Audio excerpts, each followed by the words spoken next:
জীবন নদীর এপার ওপার হৃদ কমলের মানিক রে।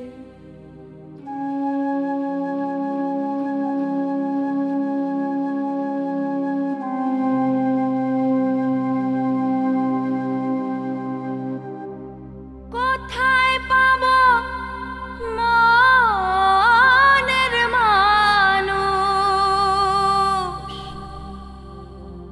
দিল দরিয়ার মোকাম রে।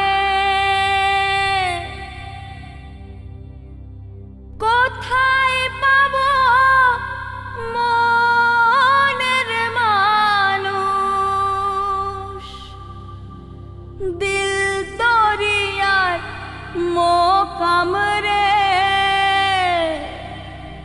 জীবন নদীর পার ওপার হৃদ কমলের মানিক রে।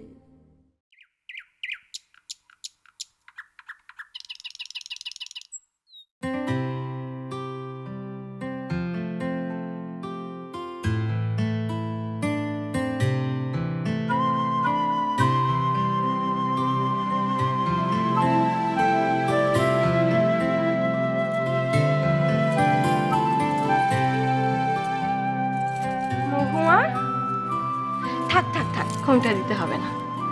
অর্ক এখন কোথায় বেরোলো বলো তো? ও বেরিয়েছে বুঝি? কই, আমি তো জানি না। ও স্নানে যায়নি? ও তাহলে হয়তো ও স্নানেই গেছে। তুমি ওর জামা টামাগুলো রেডি করে রেখেছো তো?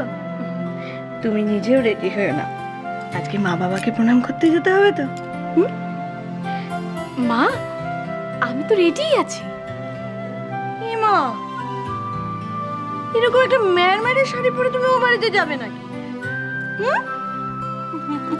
নতুন বউ একটা ঝকমকে শাড়ি পরবে না তুমি? পড়বে তো মামিমা, নিশ্চয়ই পড়বে। এই মহুয়া, বিয়েতে তো এতগুলো নতুন শাড়ি পেলি? হ্যাঁ ঠিকই তো, মামিমা একদম ঠিক বলেছে। শোন, একটা সিল্ক কিংবা কাঞ্জিভারম পরে যা। আচ্ছা ঠিক আছে, আমি বরঞ্চ তোর জন্য একটা সুন্দর শাড়ি বেচে দিচ্ছি। না মৌরি, তুমি নয়, আমার ছেলের বউ আজ প্রথম জোরে বাপের বাড়িতে যাবে।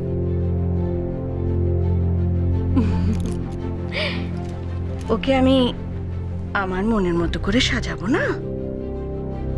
হ্যাঁ ঠিকই তো। মহুয়া, তুই তৈরি হয় না, আমি বরঞ্চ মাকে গিয়ে বলি যে আমরা মানে আমরা কি মৌরি? মামিমা, আজ অর্ক মহুয়াকে নিয়ে তো আমারই ওই বাড়িতে যাওয়ার কথা। ওদেরকে আবার সঙ্গে করে নিয়ে যাওয়ার কি আছে? মৌরি, অর্ক তোমার বোনকে বিয়ে করেছে, সবার সামনে অর্ক নিজের দায়িত্ব স্বীকার করে নিয়েছে। এখনো কি তোমার মহুয়াকে অর্কর সঙ্গে ছাড়তে ভয় মৌরি? না না মামিমা, এই আপনি কি বলছেন? না, আসলে মাই আমাকে ও বাড়িতে যাওয়ার জন্য বললেন।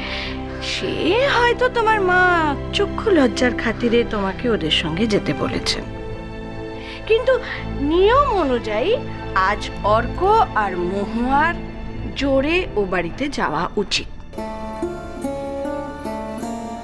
দাঁড়া, আমি তোমার জন্য একটা সুন্দর শাড়ি বের করে দিই।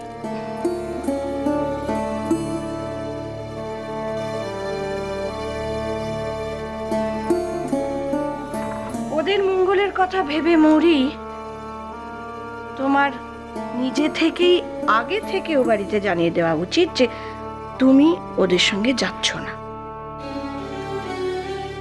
দেখো, তোমার শাশুড়ি আর দিদি শাশুড়ি এসব কোনো কালেই মানেন না, তাই আমি চাই না এ বাড়িতে ওদের সামনে এই ব্যাপার নিয়ে কোনো সিন ক্রিয়েট হোক।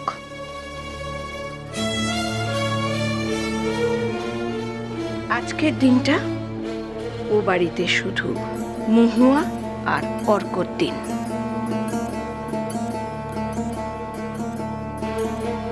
তুমি বুঝেছো আমি কি বলেছি? বুঝেছি, আমি বুঝতে পেরেছি মামিমা। আমি আজ ওদের সাথে ও বাড়িতে যাব না।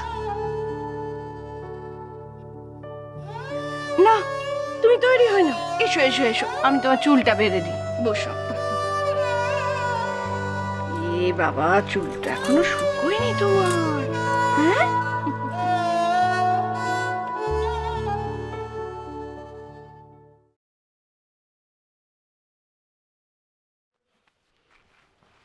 বকুল, আমার মোবাইলটা কোথায় বলো তো? পারবো না। বাহ, মাসিমা, এইটা কোথায় রাখবো?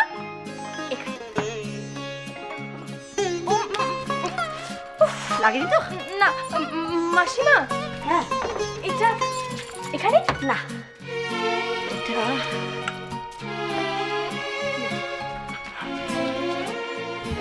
এবার হয়েছে। যাক বাবা, সব হয়ে গেল। হয়ে গেছে, হয়ে গেছে, খুব সুন্দর লাগছে। কিন্তু খুব ভয় করছে জানিস,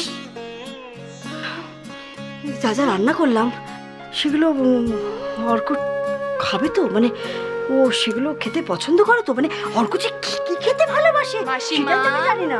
অর্ক তোমার রান্না পছন্দ করবে না সেটা হতেই পারে না। মনে নেই নিখিল কত ভালো করে তোমার রান্না খেত? নিখিল, নিখিলের কথা ছাড়, ও অন্য মানুষ। সবাই তো আর নিখিল হয় না রে। অত বড় বাড়ির ছেলে, ও ও আমার ভাঙা বাড়িতে দিনের পর দিন থেকেছে।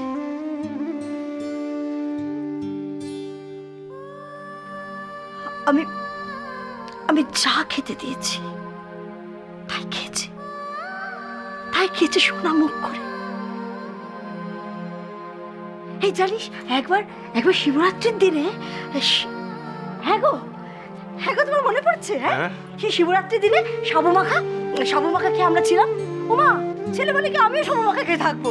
সারাটা রাত আমাদের সঙ্গে সাবু মাখা খেয়ে কাটিয়ে দিয়েছে। তুমি বলো, সারাটা রাত সাবু মাখা খেয়ে থাকা, তাই না? শোনো আমার কথাটা শোনো, তুমি একটা কাজ করো না, মৌরিকে ফোন করে একবার জেনে নাও না অর্ক কি খেতে ভালোবাসে না বাসে। তাই তো হয়ে গেল।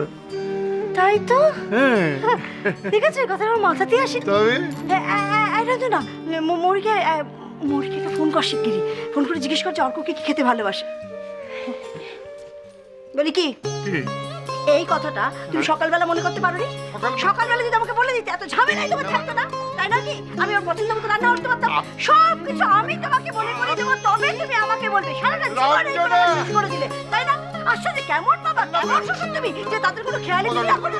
আশ্চর্য, সব কিছু আমাকে বলতে হবে না। শিগগিরই ফোন করো, দেখো মহুয়ারা কতদূর। ওরা এসে না পৌঁছানো পর্যন্ত তোমার মাসিমার কিন্তু এরকম চলবে, আর আমাদের খালি বকুনি খেয়ে যেতে হবে। না না, কিছু না। কি বললে তুমি? ওই তো ইয়ে ভেবে কেন আমি ওকে রুখতে যাবো কেন শুনি? ও আমার সোনা মেয়ে। কটা দিন পরে ও তো পরের বাড়িতে চলে যাবে।